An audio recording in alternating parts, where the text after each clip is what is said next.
To give you a little bit of background, ANA is a standards hub with the objective of full coverage of all financial instruments that are required by global market standards and market participants.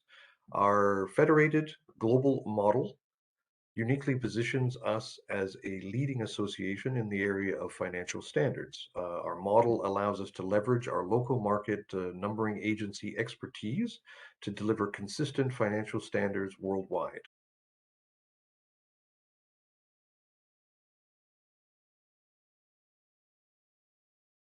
As a board member from a Latin American NNA, in this, my second term, I expect to continue contributing to the association by raising alert challenges, understanding regional financial market needs, and promoting ANA's role. From my point of view, I would like to help our members with the most current problems in meeting CFI and FISIN requirements. We decided as ANNA, as an organization, a few years ago that CFI code and FISIN codes are mandatory. We should remember, as an organization, as a members of ANNA, that regulations from one continent have really influenced to normal day for financial market participants from the other end of the world. These issues are global, and we must remember about it.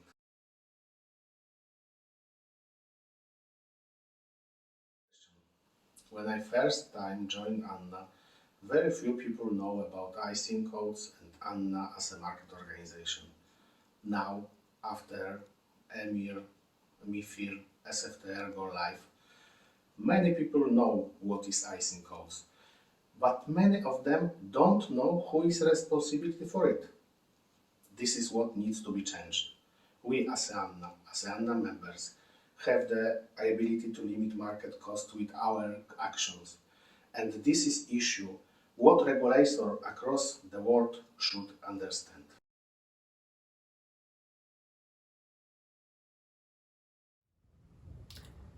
For an association with more than 100 members and partners, a key priority is to be able to structure procedures, protocols, and mechanisms in a simple way so that the NNAs can comply with their role and at the same time manage the adoption of standards with high quality and control. There's one further key product enhancement that's worth a mention, and that's regarding the ANA Service Bureau, which we started back in 2001. This is ANA's master database of ISIN and related information. Today, we have more than 71 million ISIN records on file, which makes this the largest global database of instrument identifiers and classifiers. We have an ongoing project with our two partner organizations, Six Financial and CUSIP Global Services, to adapt the technology to cloud storage as well as to enhance data services to improve data quality and accuracy for the user community. So our view is to make the ANA Service Bureau future-proof. Question. In my opinion, the biggest problem for market participants, for us as ANNA members, for regulators body, is the rising cost of regulatory reporting. I know I'm trade repository director, so I'm responsible for part of this, but only for one. And every day I see how many time our participants lose for the reconciliation process.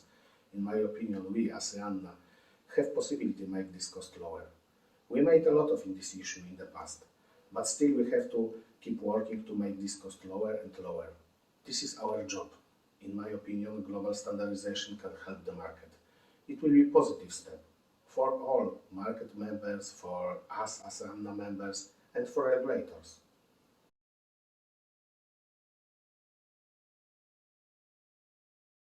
Now, in respect of our key areas of focus, these continue to be on the ISIN, the CFI, and the FISN in terms of coverage and data quality. This includes supporting further inclusion of the LEI into the ISIN record to assist regulators and market participants with harmonized data attributes and data availability to the user community. Now, in respect of some of the key files that ANA is working on in addition, so we have the ISIN standard revision, so ISO 6166 revision, which has now formally includes the LEI as part of the ISIN record. The standard was formally approved in early 2021, and the ANA board are now actively working on an implementation plan. In respect of the CFI standards, so the ISO 10962, the standard is now publicly available in a digitalized format. Six Financial have been appointed as the maintenance agency, and their responsibility is to manage the externalization and digitalization of the CFI code list. The ISO working group that worked on the last revision focused on a number of enhancements, particularly around the classification of OTC derivatives to allow further support of regulatory requirements.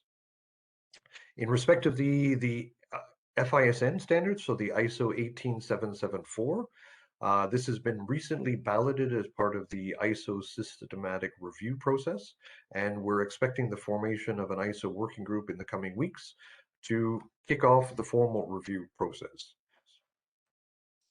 The new UPI standard is now entering the draft approval stage, and we anticipate that this will be published in early 2022. In the first instance, the role of the UPI is to uniquely identify the product involved in an OTC derivative transaction that requires to be reported. The UPI will work in conjunction with the unique transaction identifiers, so UTIs, and critical data elements, CDEs, which are also expected to be reportable to global regulatory authorities.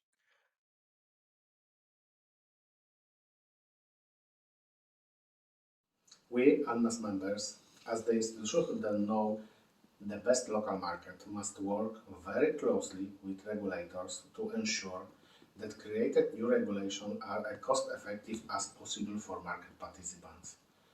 In other words, only when we, as ANNA members, are the institution of first choice to discuss with supervisors on market standards, we will have an impact, really impact, on the real reduction of operating cost of financial market, financial institution, and for us.